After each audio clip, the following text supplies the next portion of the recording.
myself Dr. Sunil Yadav, Junior Resident, Department of Orthopedics.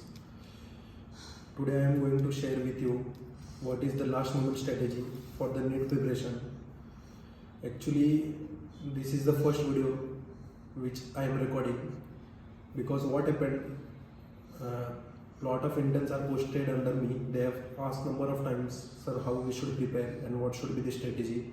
And at this time they are feeling little bit low and they are not able to cope up with the syllabus and facing lot of issues. And few of them requested, sir, is it possible if you can record a video so that whenever we are feeling low or if we want, we can see and get the idea how to get through this phase. So for that purpose I am recording.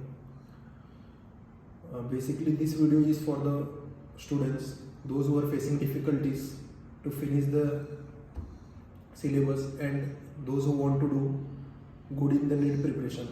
ठीक है, तो basically what I would suggest कि मतलब आप लोग ने जितना भी जीटी दिया है, 2 जीटी दिया है, 3 जीटी दिया है, 4 जीटी दिया है, it doesn't matter, just analyse it और देखो कि आप कहाँ स्टैंड करते हो. Even if you are getting 100 question right, 110 question right, it is fine. Just note down your weak subject and note down where you are lacking in grand test. So एक बार आपके पास जब बेस आ जाएगा कि हाँ मुझे 100 question मेरा right आ रहा है, 110 क्वेश्चन राइट आ रहा है, तो अब इसके बाद क्या करना है कि एक आप एम रखो कि मैं 15 डेज में जीटी दूंगा और उसमें मुझे नंबर ऑफ क्वेश्चन जो है रिस्पॉन्स वो इंक्रीज करना है. So that was about your strength and weakness. How you have to start your preparation.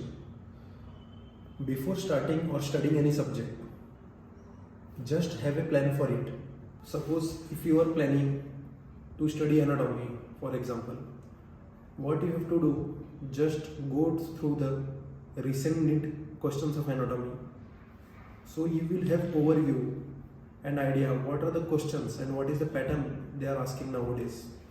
So you will find that in lot of questions now they are asking from upper limb, that is hand.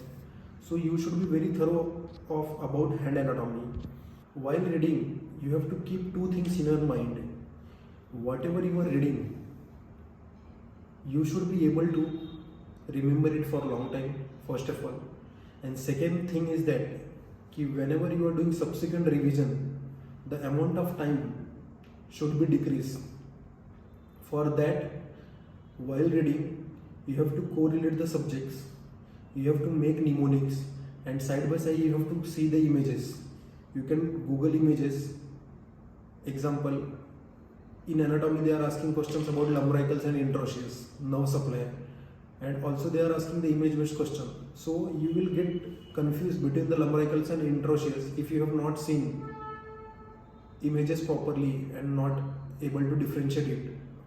जब पढ़ रहे हो तो देखो कि अगर कुछ topics है जो बहुत वोलाटाइल है, बहुत कंफ्यूजिंग है, सिमिलर जैसे है, तो उस टाइम पे आपको क्या करना है कि आप एक मैरो का पल्स देखो. अगर उस पल्स में आपको वो टॉपिक मिल रहा है कहीं तो उसको बुक मार्क करो ताकि आप उसको बार बार रिवाइज कर सकते हो. या तो आप एक चिट नोट्स लो, उस चिट नोट्स में आपको जैसे ट्यूमर मार्कर हो गया, आईपी सेक्शन हो गया या कोई सिंड्रोम हो गया तो उस पर लिख लो. क्योंकि अगर आप समझो कोई सब्जेक्ट पढ़ रहे हो जैसे फिजियोलॉजी हो गया या बायोकेम हो गया तो वापस आप वो दूसरा सब्जेक्ट बार बार नहीं पढ़ सकते हो. लेकिन अगर आपके पास वो चिट नोट्स है तो आप उसको फ्रीक्वेंटली रिवाइज कर सकते हो. क्योंकि ये वोलेटाइल है तो आपको मल्टीपल रिविजन्स उसके करने पड़ेंगे. सो अभी आपको सब्जेक्ट कैसे पढ़ना है, तो बेसिकली आपको क्या करना है, जो सेकेंड ईयर के सब्जेक्ट्स है, पैथो, फार्मा, माइक्रो और उसके बाद OBGY, PSM, ये सब जो है इनको ज़्यादा से ज़्यादा आप टाइम दो, इनको स्ट्रॉन्ग बनाओ. क्योंकि अगर आपकी ये सब्जेक्ट स्ट्रॉन्ग रहेंगे तो आपका मेडिसिन अपने आप कवर हो जाएगा. And what you have to do while studying, devote 5 or 6 days for one particular major subjects and sidewise keep studying 1 hour every day for your weak subjects and 1 hour for volatile topic, so that you will have hold on your weak topics also and volatile topics also. Now coming to GT, lot of people think that giving GT is a waste of time and they have a fear of giving GT. But believe me दोस्तों, GT आपको frequently देना चाहिए. क्योंकि आप जो भी पढ़ रहे हो ये आपको कैसे पता चलेगा कि आप कितना रिकॉल कर पाते हो जब 19 सब्जेक्ट साथ में आता है। और जीटी आप एक बार देते हो तो अगर आप जीटी रिव्यू नहीं कर रहे हो तो कोई फ़ायदा नहीं है जीटी देने का। तो बेसिकली आपको हर 10 डेज में या 15 डेज में आपके हिसाब से आपको जीटी देना चाहिए। और जीटी देने के बाद जीटी क्यों देना चाहिए वो मैं आपको बताऊंगा। जीटी देने से आपको समझ में आएगा कि आप कहाँ स्टैंड कर रहे हो, क्योंकि जो लोग जीटी में परफॉर्म कर रहे हैं बेटर, यही लोग आपके साथ लीग में कम्पीट करने वाले हैं। और जीटी का बेस्ट यूज़ कैसे करना है आपको, जब भी आप जीटी देते हो तो आप देखो नंबर ऑफ रेस्पॉन्स आपका कितना है। सपोज आपका 120 क्वेश्चन राइट हो रहा है, 130 क्वेश्चन राइट हो रहा है, then you don't need to worry, you have to review your GT very thoroughly. So what I would suggest while reviewing your GT, सबसे पहले कंपेयर करो सब्जेक्ट्स। आप देखो आपका सब्जेक्ट कौन सा वीक है, उसमें आपको ये देखना है। जैसे समझो आपने जीटी दिया, आपने फिजियो में देखा कि 10 क्वेश्चंस आए थे, 10 में से आपने खाली 3 क्वेश्चन राइट किया, तो अभी आपको क्या करना है कि जो आपका ग्राफ है वो कंपेयर करो। आप जिसकी रैंक 1000 है या 2000 है, you don't need to compare with your topper, because they are the extraordinary students, they have studied lot and you don't have to compete with them. What you have to do, just see if you have 10 questions and you are able to get 3 questions correct, and the person who are getting 1000 rank, how much question he is able to get correct. अगर उसके भी number of response जो question correct हुए कम है, consider करो 4 questions correct है, 5 questions correct है, तो इसका मतलब ये नहीं है कि आपका फिजियो वीक है। इसका मतलब ये है कि वो सब्जेक्ट जो है वो थोड़ा टफ पूछा था जीटी में।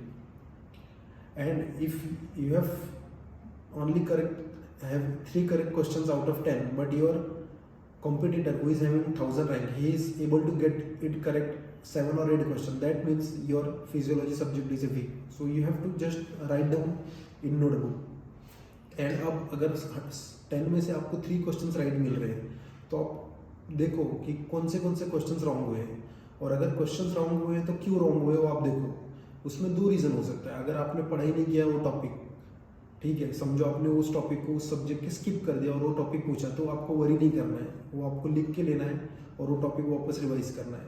और अगर आपने पढ़ा है फिर भी भूल गए तो आप उसको मार्क कर लो कि वो जो है टॉपिक आप बार बार भूल जा रहे हो, या तो आपका कंसेप्ट क्लियर नहीं है, and you have to just work on it, you will see there will be improvement in next GT।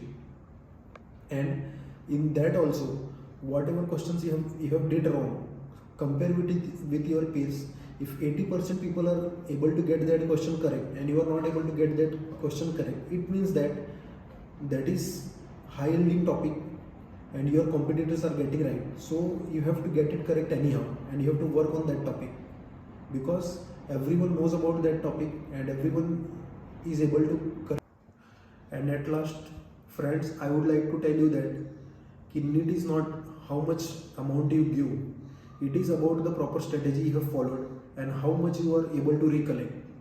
Because if it was the amount of time, then the repeaters would be getting always topper, but it's not like that. Always the freshers are topper, because they are having less time, they do smart work, they study on the subjects from which number of questions are, most of the questions are asked।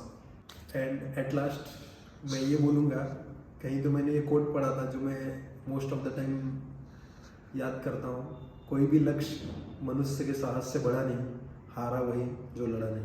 Thank you.